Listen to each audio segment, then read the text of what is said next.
Okay, well, welcome everyone. I'm so excited about today's conversation and just to be here talking about all things turn on.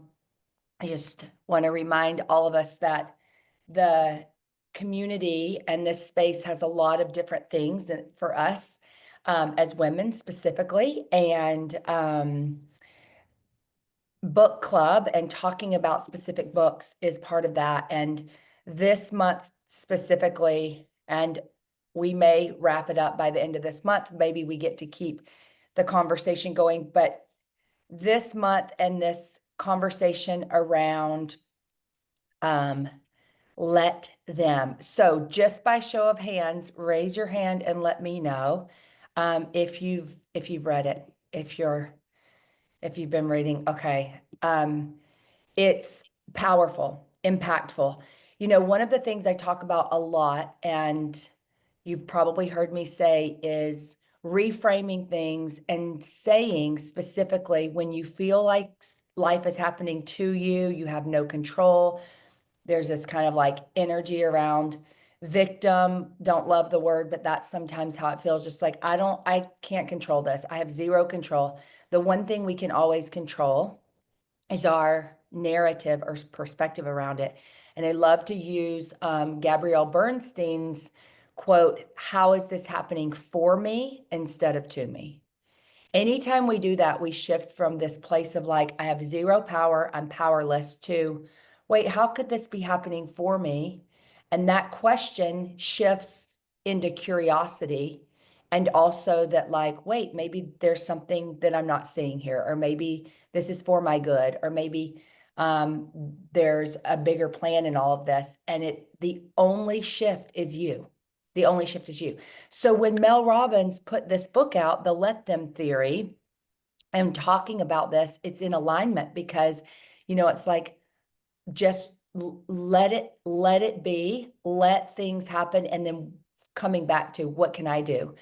So I want to dive into some of the key things. I took some notes around some of the key things really quickly. Where is everyone in the book? Have we finished? Are we still like beginning chapters? I don't want to go too deep and I I just, finished it.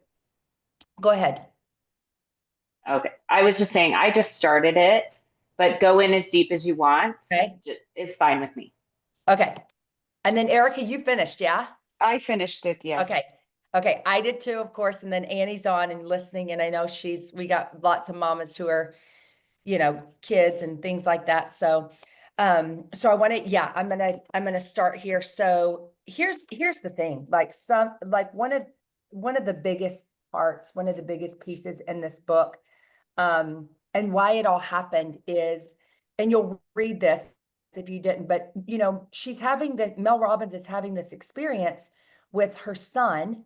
She's got girls who are older. It's prom, girls with prom. If you've got any girls, they're like, they got the dress picked out way before. They're thinking about the shoes, the jewelry. What's the date going to be like if they're planning it? What's the night going to be like? What's the group we're going with? Just the details, right? It's like so many details, so many details. And I think it's the week of prom, and her son decides he's going to go like the week of. And then she's just racing to do all these things. And he's just like, yeah, whatever, kind of like whatever. So they're trying to figure out where they're going to go eat. And it's like this big group, right? And they're like, oh, we'll figure it out. Something kind of like a Taco Bell situation or Taco Amigo.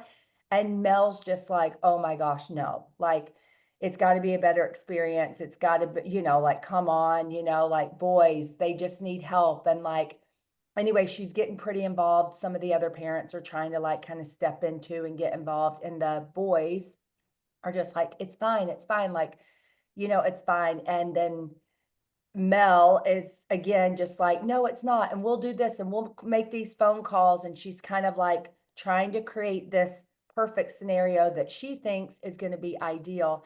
And then finally, her daughter looks at her and she's like, Mom, just let them. And takes her down this whole path. And here we are with this, with the book. So what that means of like, just let them, it's like people will do what they want. Let them. Stop wasting energy trying to control other people. We talk about this a lot in this community. You have no control. We have no control over anyone else. The only thing we have any control over is ourselves. That's it. And the time we spend fixated on the other person, especially in partnership, okay, especially in like relationship with your partner, it is so easy to get in that nitpicky, that thing like, oh, if he would just do this, then fill in the blank, right? I wouldn't be so frustrated. I wouldn't be so aggravated. I've asked and said, how many times, you've all got that thing, right? It's like either picking up their clothes or like those shoes. Can you just put them in the thing, or like whatever your thing is, we all have it. Um, it's like, it's going to keep happening. It's going to keep happening. And clearly they're not getting it. And clearly they don't care as much as you do. And so what would happen if you just let them and stop wasting the energy trying to control the behavior? So I got to tell you, if you've read the book, and Kristen, you'll get here, she has this experience where she's on the plane. Okay. I literally am on the plane flying down here to Mexico. And if you saw my stories on social media, I posted about it because I was like, you can't make this up. Like literally sitting right beside me, I get on the plane, and pretty soon, as I sit down, this woman is just coughing, and I mean, sick, clearly sick. She's got a Kleenex in her hand. She's like blowing her nose. She's coughing. And I'm like, no way, no way this is happening. No way. Because in the book, Mel's talking about a guy behind her coughing, not covering his mouth, and it's coming. She can just like literally like feel it. And she's just like, oh my gosh, no. Okay. So similar situation. And I'm like, okay, I just read about this. Like, what am I going to do?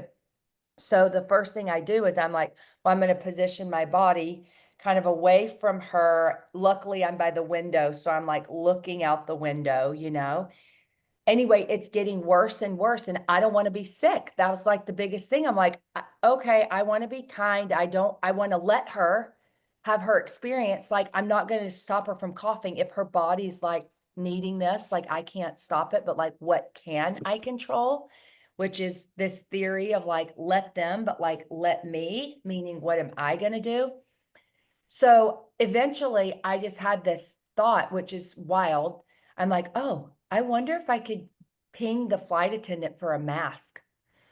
And if you know me, when COVID was going on, I was like flying all over the world. I was not wearing a mask as much as possible. Like I was like, I'm not subscribing to this. I don't even think it's real. I think it's another bug that we get every season. And this one is more intense. It feels like, it seems like, but there's media around it. So maybe, I don't know. But the point is, I was like, I will never wear a mask again. So here I am, flight attendant, asking for a mask. And I asked for a mask, I put it on, and I was like, I feel great. Like I feel so like at peace. Like I took care of me. I did what I needed to do. She's not going to change her behavior. I've done as much as I possibly can. Right, here we are. And so it was timely for this conversation, because letting them is all about freedom. It's all about giving ourselves freedom. It's not about giving up on something, but it's just like giving freedom. It's not passiveness. And it's a conscious choice to focus on ourselves. And that's the big thing. It's like, let them, but then she brings it back. She's like, this is not a one-way thing. You can't just go around being like, oh, let them have their experience. Let them, right? Because sometimes people behave poorly, right? It's like, okay, you can do that. And also I can choose how I'm going to respond to this. It doesn't mean you do nothing. It doesn't mean that you just like do nothing. So you can't change other people, but you can change how you respond or how you react or don't react. Their actions are about them, not you. But again, it's bringing it back to us over and over and over and over. So I've asked myself, why is this so important for women specifically? And this is a big thing. I feel like as women, we think we're responsible for how others think and feel and behave around us, especially as moms, right? It feels like our kids are a reflection of us. Like if my kid is like a snotty nosed kid running around, that's on me. If my kid is not well mannered, it's a reflection of me. How my kids dress is a reflection of me. And the freedom comes from when we realize like that child is who they are, right? We all have kids, like they're all different too. It's like you parent one child and then you think like, okay, maybe I'm going to get the hang of this and figure this out. And then the next one comes, you're like, this isn't even the same parenting style or like the same parenting. There's not a one size fits all. And with kids, it's like, what if we let them? What if we just let our kids be who they are and not feel like we need to make the situation look the way we think it does. Now, going back to Mel's thing with her son, I got to be honest, I was seriously like, but what about the girl?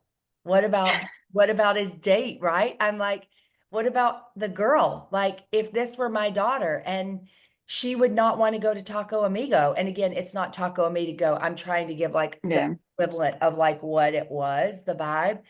But like in my mind, I'm like, but she doesn't want that. She wouldn't want that. So again, why do we feel like we need to put our belief of what the experience should look like onto it? It's like we deprive the experience of them getting to learn what they learn if we're always in there, adjusting, fixing, correcting, like it's really doing them a disservice. And I even thought about how many of you as parents, because we all are, how many of you experience when you've got kids or actually a partner, anyone in your house where you can see that there's a need or something needs to be done. And instead of asking for support, asking for help, you're like, whatever, I'll do it. By the time I ask for help, by the time they do it, and it's probably not even going to be done to my satisfaction or the way I like it. So I'm just going to do it. Right? It's like, I'll just do it. I'm just going to do it. In the act of doing that, we're really, really depriving other people from their own experience. Let them not load the dishwasher the way you want it to be loaded. Let them not do as good of a job as you do. It's important to remember, how did we get so good at doing what we're doing? Because we've done it so many times. Because we've done it over and over and over and over again. Because we keep taking it back on of like, oh, okay, I'll just do it. I'll just do it. I'll just do it. I'll just do it. So that part of it is part of this extension of letting people let it. It releases pressure and it really just creates this peace within you of like, if you've got a perfectionist bug or a little bit of that, like that perfection, that control, it's a surrender.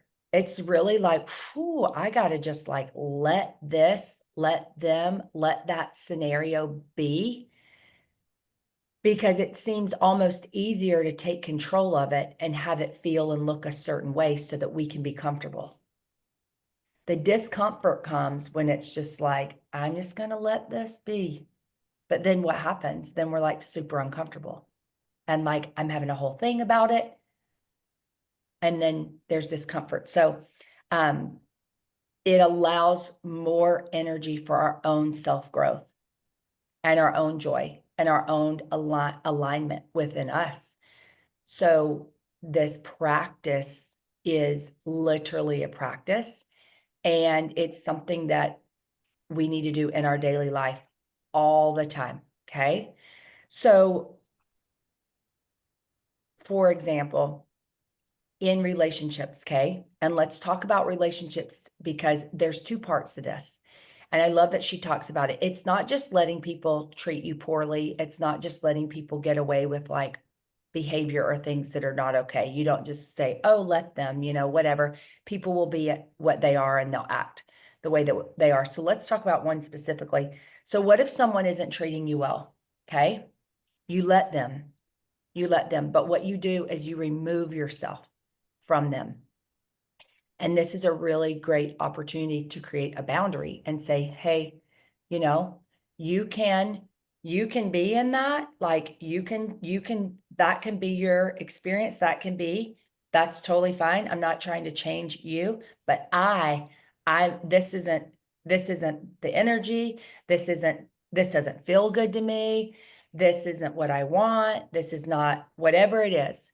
So again, the language here is we make it less about this is what you're doing. This is how you're making me feel. And more of like, I'm doing this over here for me because this feels good to me. And so letting them doesn't mean that we're still pointing out all the things that they're doing that feel wrong to us. It's more of, I'm going to step back. And then the conversation is, hey, I'm stepping back, or I'm doing this because this is how I want to feel. So the art of this is don't even say the word you. If you can practice not saying you did this, when you said this, you acted in a way, you left your clothes out, you fill in the blank. When you use that word and say you, it's automatically going to put a defense up. Automatically. It's like, wait, I have in my relationship, even I've noticed, like, even when he says, well, you said this or you did that, I'm like, can you just leave out the you? Like, can you just be like, why? There's an automatic like thing that comes up in me of like, and it's unnecessary. And taking the you part out will just bring things down.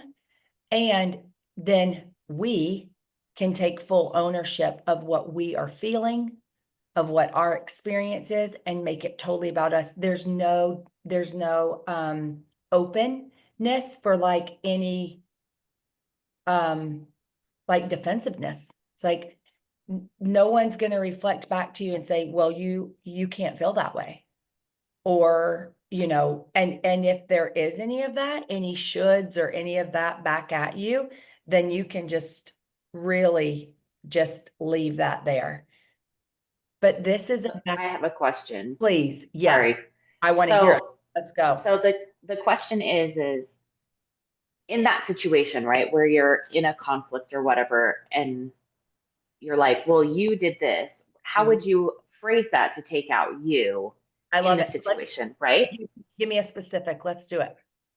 Uh, I don't know. You didn't clean your bathroom, right? Talking to my son. Okay, great. I love this. So it'd be something like when I walk in the bathroom and it's not clean, this is what it feels like. This is my experience. Um, I I feel whatever. Like I feel like I'm doing everything. I feel unsupported. I feel like for me, Kristen, when my house is a mess. So I've had this experience with my kids with dishes, and this happens usually over the holidays, and it happens during the summer. And I have to really get clear and like create boundaries with my kids because in my mind, I think they should know. Like, put your dishes in the dishwasher. We've been talking about this for 15 years, right? Like, it's not new. But when summer hits or they start being home more, then I'm working, right? And then I walk in the kitchen and I'm like, there's stuff out, the kitchen counters are dirty, there's dishes in the sink, and I'm frustrated because I feel like I'm working, you're here eating, watching TV, doing whatever you're doing, and it feels disrespectful. It's not, they're not even thinking about me. That's what Mel would say. It's not, it has It's not about you. Nothing to do with me. However, and also, this is when it's my responsibility as a parent, which she says there's a difference between parenting and adults. Okay. So I'm going to go down the kid one for a minute. With Mhm. parenting, it's my responsibility to say, hey, kids, okay, new summer schedule or holiday schedule. You're going to be home more. You're going to be eating meals at home. You're usually at school or not here. You come home to a clean house every day because I like the energy and the way it feels when it's clean. When there's clutter, my mind gets jumbled. It's harder for me to focus and pay attention. I find myself getting irritated because I'm scattered and I feel like I have a lot to do. And this is one more thing that I feel like I need to do so that my mental clutter can be low. I need help. So here's what that looks like. When you use the toaster, when you use dishes, any of that, put the toaster away, wipe off the counter, put your dishes in the dishwasher. Okay? Great. So then there's a clear expectation and an ask. If they choose not to do it, right, as parenting, there can also be a consequence. But oftentimes we assume that they're going to do it. And then we also assume that they're going to do it as well or as good as we do. So there's a little bit of that, of like the perfectionist part of that, like letting them not do it perfectly, but letting them practice and then not taking it personally if it's not, of like having them come back in and use a teaching moment to say like, okay, so when I say clean the bathroom, and Kristen, I know you've done this because you've taken pictures. I've heard you say this. I love that you've done it. So y'all, Kristen has done this thing where she'll clean something and then take a picture and show her kids that this is what, when I say clean, this is what clean looks like to me, which I think is brilliant, because clean to my 15-year-old Jackson isn't even close to what clean is for me. And it's also not what clean is to his sister. But in his mind, it's clean. So setting the clear expectation. Now, Kristen, if this is an adult, Yeah. and there's a thing with an adult where it's like, we've talked about the bathroom, we've talked about it being clean, it could be whatever, even the toothpaste, getting the cap getting put back on the on correctly with like not all the muck around it. That's one of mine. I'm like, I don't understand. Like, how does it become an oozing mess all the time? And I just, what? Get your own toothpaste.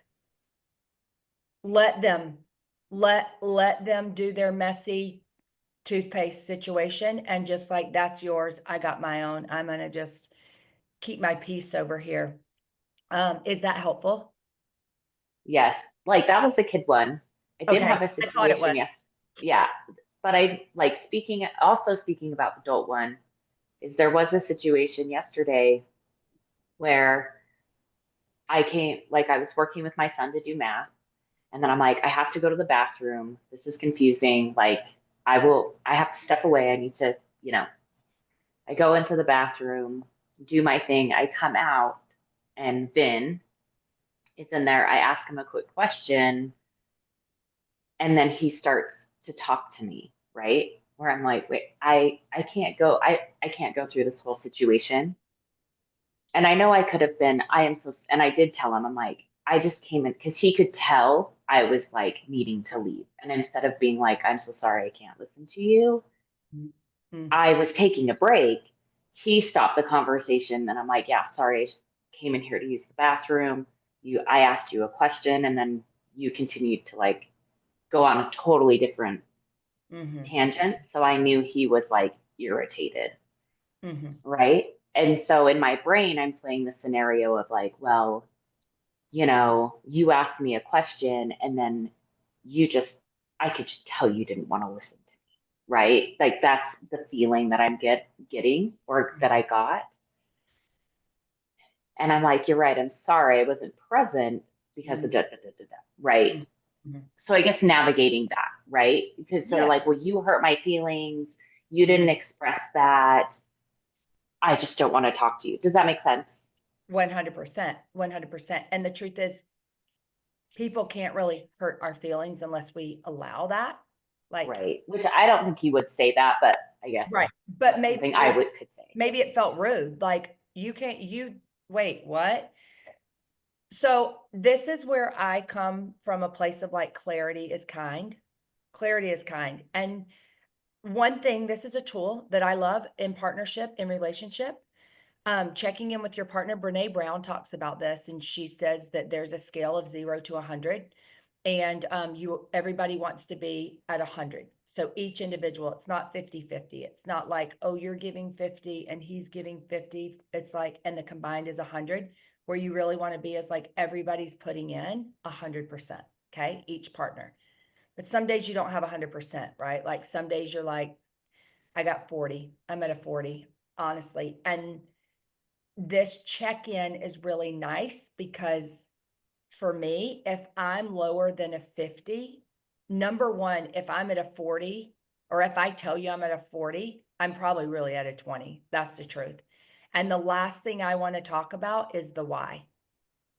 When I'm in it, I'm like, I don't want to even talk about it right now, but it's a great way for my partner to know, hey, I'm at 40 right now, which means I've only got 40% to give out of 100. So number one, you need your partner to be able to make up the rest, right? And if he can't either, then that's information. And you can say, okay, we both need some self-care. We both need a timeout. We both need a reset. We both need a recharge.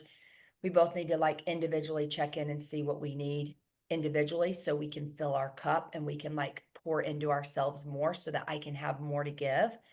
But it's a really great way to check in so that you can just be like, in fact, if he could tell you were off and you walked in the bathroom and he said, what's your number? And you're like, 20. It's like, great. We don't need to talk about it. I don't need to know. It validates what he's feeling without a long conversation. Do you see how you can use that tool to just see where someone is? You can even do 1 to 10. It doesn't have to be 1 to 100, but you can just kind of check in and see like, where are you? It has nothing to do with how you feel about each other. Okay, let me be clear. It's not about like, I'm annoyed with him right now, and so my number in the relationship is a 3 or a 30. It's not that. What it means is it's like what my bandwidth is, what I have to give in any scenario, in anything in the moment. And it can change, right? It can be like, I'm at this, and then I go to the bathroom, and while I'm in there, I'm just like 3 deep breaths, right? Okay.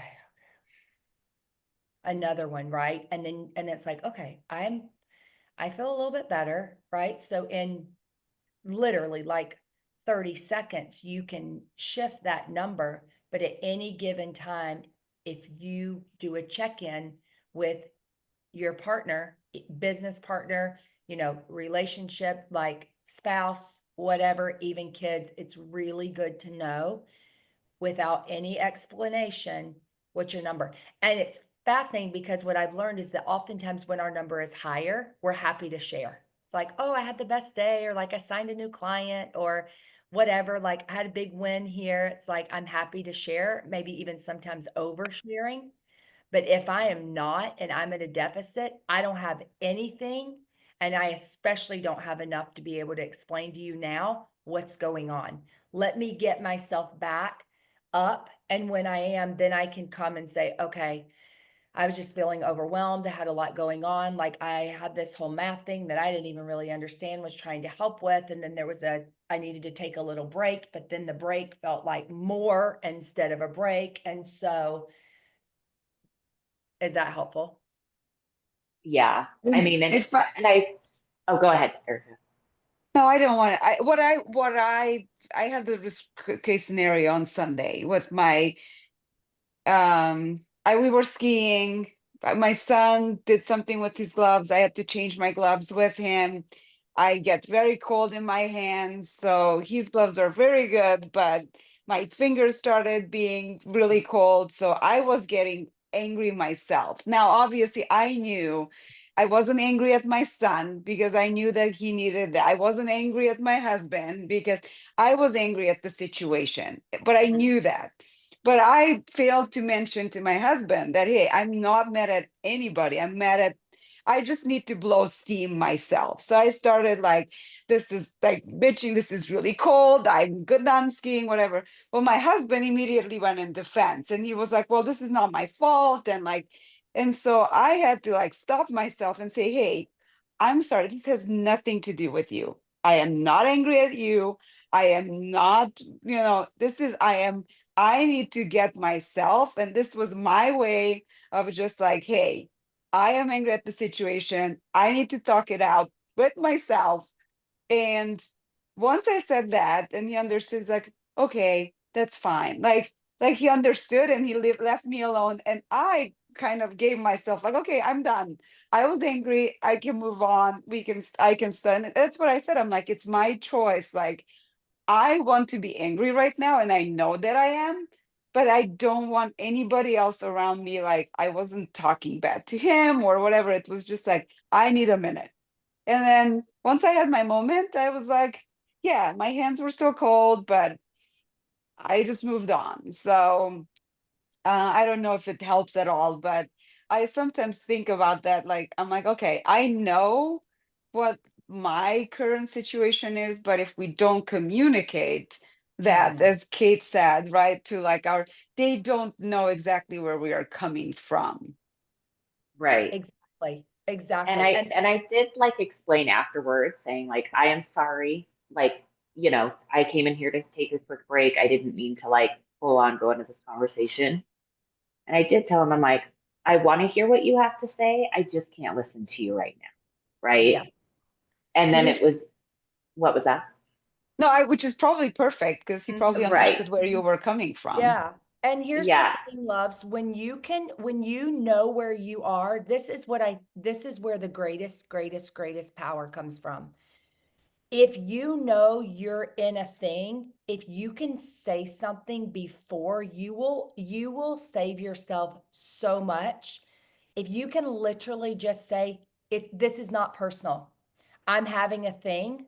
That's what I say all the time. I'm like, this is not personal. I'm having a thing and I'm just really frustrated right now because of and all about the thing. Or I'll just say, this is not personal. I'm just having a moment. And then, and you also can say, I'm not looking for you to fix it and I don't need a solution. Mhm. Or if you do, hands are cold, I'm freezing, and my brain is freaking out, and so I can't do anything. Then maybe you could be like, hey, babe, I need some help. I'm super frustrated. My hands are freezing, and I just need help. Then they move into like, okay, great, great. Most men love to solve problems. They want to help. They're like, yeah, tell me what to do. But if they don't have clarity from the beginning to be able to say, I need help, or hey, I'm not looking for any help. I'm not asking for you to fix anything. I'm just super frustrated and it has nothing to do with you. That clarity from the very beginning will set you up from even having to say you're sorry because you don't need to be sorry. There's nothing to be sorry about. You're just having a big response or a big reaction. And we're talking about feel it to heal it. So we're saying feel that big feeling. Allow yourself to feel that feeling. That clarity about where you are lets the other person know she's having a thing and this is not about me and she doesn't want me to fix it. And like, okay, babe, love you. Yeah, and the funny story is that there were two other people on the chair with us, and like the person next to me is like, "Here, there's some head warmers." And like that's when I was like, I looked at him and I was like, "I'm so sorry. I am having a moment." I did tell him, and I really appreciate you giving me the hand warmers, but it's really not about that. I do have them. I just needed a moment, and he started laughing. So. Yes, yes. And again, clarity, right? So it's like in the moment, the first thing, I feel like a lot of times we feel like, well, I got to work through this before I can actually speak to it. And then there's all this stuff going on, and there are different people in our lives coming into the situation. But whatever's happening up here is too much. It's like overwhelm is the word that I'm hearing everyone say. It's like there's this feeling of like overwhelmed. So all these different things are firing and you're not in your in your aligned space to be able to, Mhm. you know, right? You're not fully empowered. You're feeling disempowered and frustrated and all the things. And so if there are people that love us, usually they're trying to help, but they don't know how to help. But the truth is we never ask for help. And so it's all these Or we don't want the help. That's the other totally. thing. So Yeah. there's all the exactly. So there's all these assumptions being made, tons of assumptions, like, or even they'll go for like past experience. Well, last time this is what, so it's the brain's trying to grab on to like also how to support and help the situation.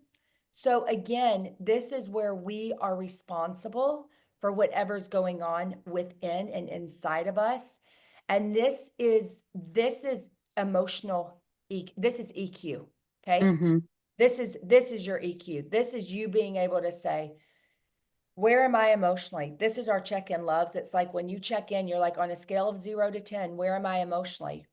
My emotions are high. I am at an 8. Okay. Got a lot of emotion. It could be joy. It could be excitement. It could be frustration. It could be whatever you're feeling a lot. I'm feeling a lot. You can even say out loud, I'm feeling a lot and I just need a minute. It's not personal. This is right. But those little bitty, it's not personal. I'm having a thing. I need a moment. I'm not asking for help, or I need help. But that clarity of just that quick little thing lets the other person know how we want them to show up or not. Mhm. And sometimes I even use the, "Hey, I totally want to talk to you about this, but right now I'm not in the right mindset, or my emotions are not where it should be. So can I just talk to you when I feel I'm ready?" And that's healthy because, again, we, right? If you're looking at the scale of like how much you have to like give or show up or like offer out of 100, and you know that you've only got 20, 30, 40, because you're like, I can't even, I'm trying to manage my own thing right now. I have nothing else to give to anyone else right now. Let me get myself to a space where I can have the conversation or share how I'm feeling or whatever that might be.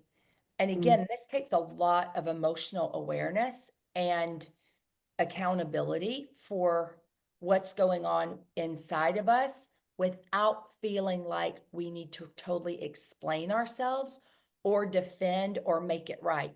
Loves, when we as women have been taught for so long to just sit still and just smile and be agreeable and, just if you don't have anything nice to say, don't say anything at all, and just be a certain way. When you start when we start having some other response within us, we are programmed that you deal with that on your own. You quiet that, you smush that, you don't show that, you smile through it, whatever it is that you were modeled, okay, through your parents, socially, right? Like all of it. And if you can get to this, if you can get to the root and the core of like what your thing is, like when you start to feel a lot, like what does this mean? What does this mean? What am I telling myself about this big feeling, about this big emotion? Like, what am I telling myself about that? That will also help you because then you can bring some compassion to yourself and like, okay, I want to be able to freely feel and express myself, but then you start to know how and what you need. And this, if you can also invite your partners when they witness you in a thing, if they can literally ask the question that I've asked you to ask yourself, what do you need, sweetheart? Can you imagine, like, Kristen, you walk in the bathroom and he's just like, what do you need, sweetheart? You'd be like, whatever you need. You would just say, like, I just gotta, whatever, right? Like instead of assuming or trying to do, right? Like, Mhm. what if we could just do it to ourselves? First of all, like, what do you need, sweetheart? I just need a minute. My fingers are freezing. I'm frustrated. Like, I just need a minute. I just need a minute. Great. And then if your partner, if you can go back and if you can start practicing this in your relationship, where when one of you senses that the other one is off, which we get energy, you know when he walks in the door, what's if it's on or off, right? You can Mhm. feel it. Same thing. He can tell when he walks in the door what your day, what your vibe, like it's clear. If you can just start this practice of what do you need, sweetheart? Then what will happen is it will make the other person pause and ask themselves, what do I need? What do I need? And then it opens up a different kind of dialogue instead of all of these things going off. And it really gets you centered to be like, okay, what do I need? Instead of thinking about everything that's going wrong or everything that's frustrating or everything that's not working out, because that just keeps going and going and going. But if you can come back to, oh, what do I need? Or your partner can say, what do you need? Or you can say to your partner, what do you need? It really brings it back to this energy of connection, checking in, and really being able to fully support each other. So going back to the book, Kate, Yes. I think the biggest, I agree with you. I think the biggest is the let them is amazing. It's that acceptance, right? Like Buddhism and all of it talks about it. But I feel like that's why it puts it in such a simple term, right? She talks about it in such a, and her examples are so relatable that that's why it became this big phenomenon because everybody's understanding it. But as I said before, I think the biggest is like, let me. It's that thing of understanding that, hey, yes, I'm gonna let them do whatever they need to do. I can't control it. It's out of my control. It's not me, but let me decide what is my next step. Yes. And I And think that is just so powerful to me. it is. And I would love to hear why it's so powerful for you. One, the reason it's so powerful for me is because then again, I'm not the victim of what other people are doing. I'm bringing it all back to me and saying, this is the only thing I can control. I can only control myself. So I release the need to control others. I Mhm. trust that's what meant for me will come. I trust that. And I choose peace over control. And that is the release of, we spend so much time in the let them part or the whatever they're doing. Mhm. And as soon as you say let them, and then it's like, let me, but let me. So here's the personal development. Here's the inner work. Here's the self-discovery. Here's like what happens is that the attention goes from here to here. Mhm. It's like, let them, I'm just gonna let that. I don't need to spend a ton of time on that. That's theirs. That's let them, just let them, let them. Think about how much time is spent on trying to fix, change, control other people or scenarios outside of ourselves so we can feel comfortable. Mhm. And then the truth is we end up not anyway, because we don't have any control. We think we do, but it's an illusion. Control is an illusion anyway. The only thing we have control over is us. So let me. So let me what? What does that end up being for you in this situation, right? It's like, let me have my moment. Let me be frustrated. Let me, you know, have a minute. Let me whatever. If you're let's talk about family for a minute, okay? I want to talk about family because I feel like this was one for me, a big one with family. You know, we all have a family member. There's somebody in your life, in your family that you're just like, oh my gosh, if we weren't family, probably would never talk to that person. Like I'd probably not interact with that person, but they're in my family. And so, you know, wherever it is on the journey of your relationship with them, there's interaction or there's something, even if it's just the holidays. And I love the let them theory for that specifically because we just get to say, let them, they're going to show up the way they've always shown up. Like it is what it is. My mom told me recently that one of my sisters, said, I'm not into what I don't get what she's doing. I don't resonate with Kate's stuff. Like it's kind of like out there for me. And like, I just like, I can't with that. Right. So of course, my first feeling is that, well, she doesn't understand. She doesn't get it. Maybe it's that I Mhm. haven't been clear enough. Maybe whatever. Because in my world, I'm like, it all makes sense. It's all helpful. Mhm. It's like, oh, right. But the truth is, it's like, let her.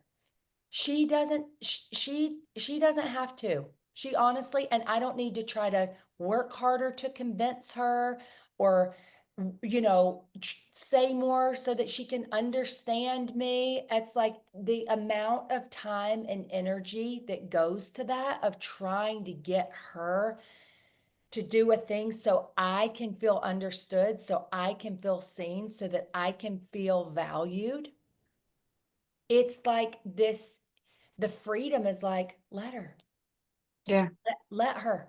And you know what? Let me just keep being me and attracting who I attract.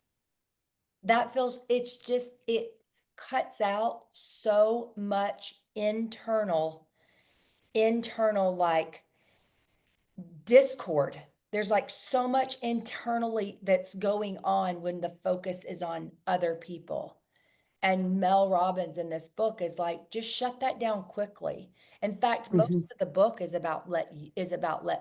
It's a lot Yeah. about, it's very little about, it starts off like let them, and then very quickly within a couple of chapters, then she flips and she's like, but here's the thing, this does not work. It will not work if you don't incorporate the let me piece. You have to incorporate the let me, which is then now what?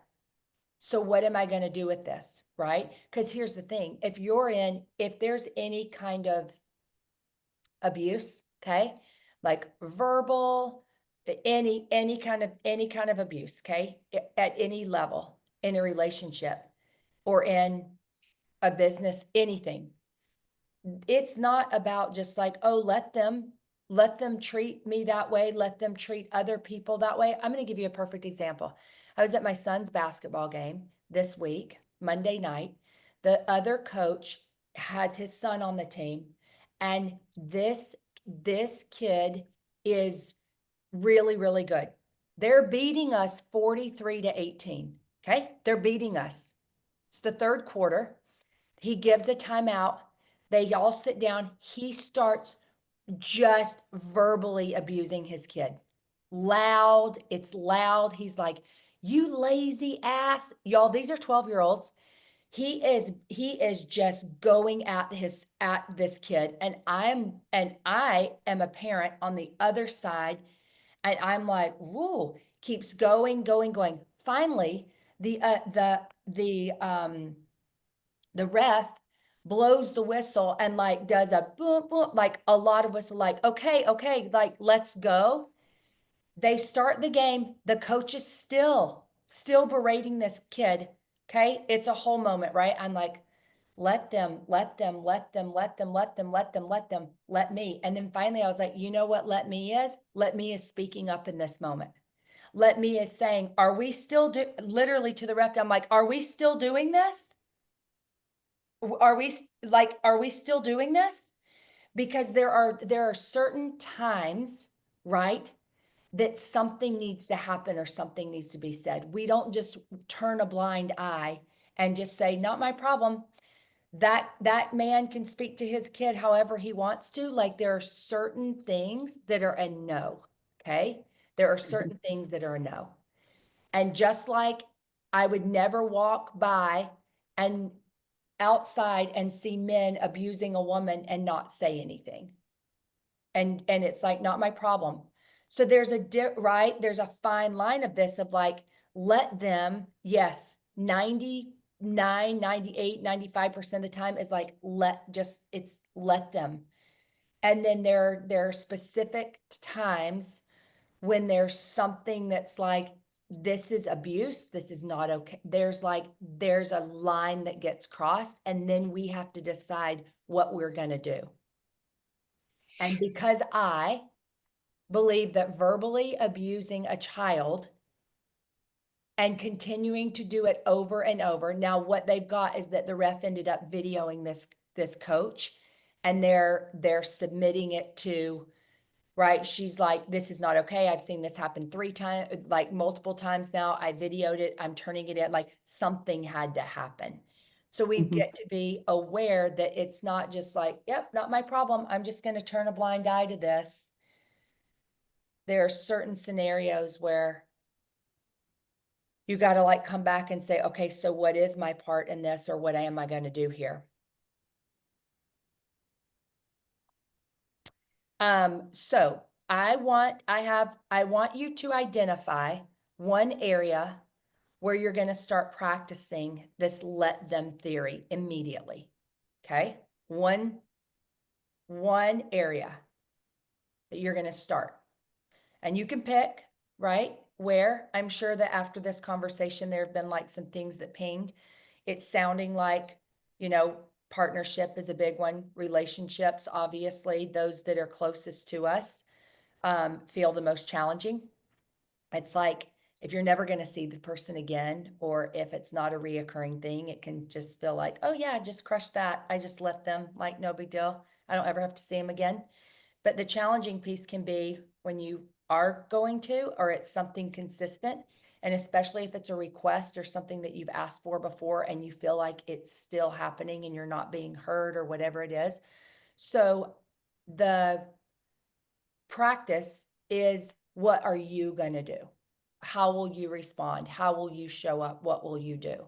So I want you to really think about one specific area where you're going to start practicing. Okay. And then when you're ready, and if you feel like you want to share that with the group, I would love to hear.